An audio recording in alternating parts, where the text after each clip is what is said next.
Welcome to our election focus. With so many races and so many candidates jockeying for position in the upcoming primary, we weren't able to get the in-depth conversation that we had during the Annapolis city election.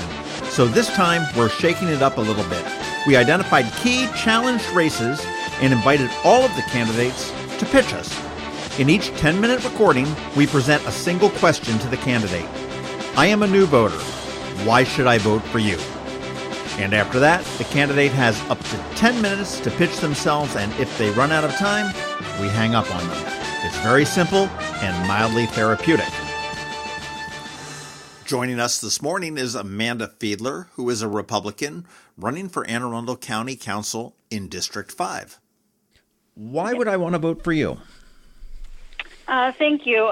Again, my name is Amanda Fiedler, and I'm running for County Council in District 5, which is Severna Park, Arnold, Millersville, and a little bit of Millersville in the Broadneck Peninsula. I think it's important to understand a little bit about me to then understand why you should vote for me or would want to vote for me.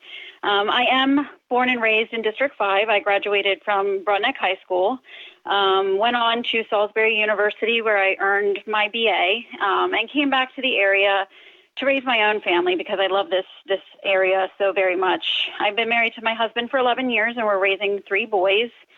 My career has actually been in politics. I work for a Republican strategy firm, mostly working on campaign budgets and effectively spending dollars to get other candidates' message in front of voters. But I work from home, which has given me a great opportunity to get involved at the local level, not just in politics and policy, but in different organizations within our community. I founded a nonprofit with our local hospital that to date has saved hundreds of lives. I sit on 2 boards at Anne Arundel Medical Center. I'm the member of the Greater Severna Park and Arnold Chamber of Commerce, so that has helped me greatly understand some business needs and concerns in our area. I'm the PTO president of a local elementary school with over 800 children. And then I founded a group that has supported our teachers and schools in the area.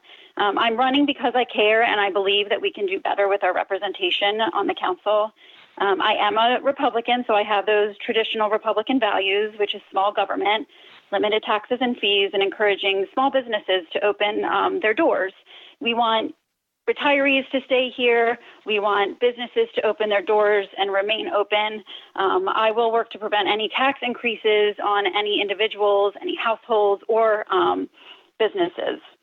There are some important issues coming before the next council, and I've heard this repeatedly when I've met with folks in the area. The general development plan will be coming before the next elected council. I do believe in zoning. It protects the characteristics of our communities and our infrastructure, which includes adequate public facilities. I think it's important to note that recently a 95% capacity bill for our school system came before the county council, and that prevents development in areas where schools are at or above 95% capacity. It's kind of a balancing act between growth and what we can sustain. And our current councilman was the only vote against this important piece of legislature that I think, in my opinion, was an irresponsible vote. We have critical needs in many departments across the county. I believe that we do have areas of bloat in the budget.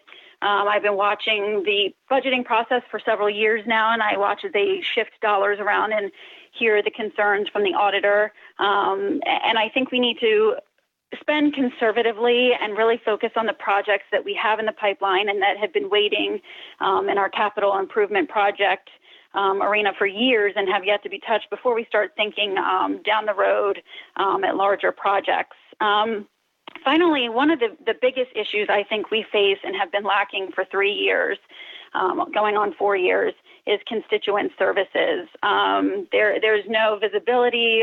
The lack of response, the lack of effective response has been something that I've seen as a huge flaw with this council representation. I would like to bring back the monthly newsletter that was of the Kathy Vitale era. Her name comes up quite often.